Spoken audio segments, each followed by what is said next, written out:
হেই বন্ধুরা, কেমন আছেন সবাই? আশা করছি সবাই অনেক বেশি ভালো আছেন।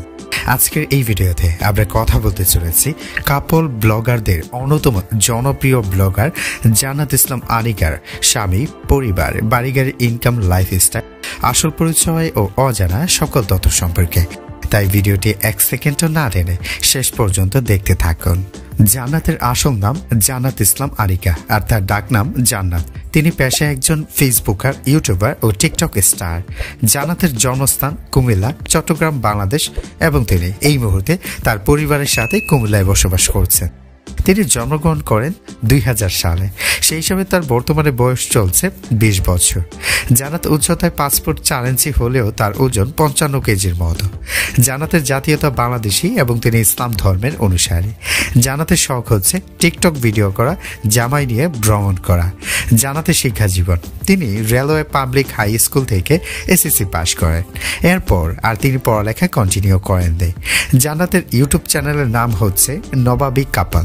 বর্তমানে এই চ্যানেলের সাবস্ক্রাইবারের সংখ্যা 2.33 মিলিয়ন প্লাস। দ্যাট মিনস 23 লাখেরও বেশি মানুষ এই চ্যানেলটা ফলো করছে।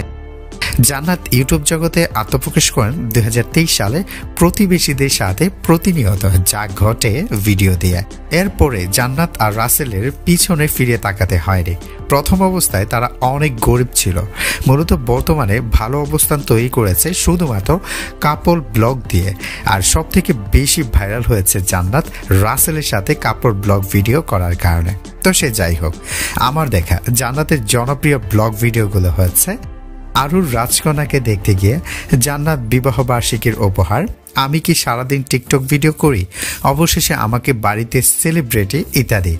জান্নাত বিয়ে করেছেন এবং তার স্বামীর নাম মোহাম্মদ রাসেল ইসলাম এবং বর্তমানে তাদের ঘরে একটি মেয়ে সন্তানও রয়েছে।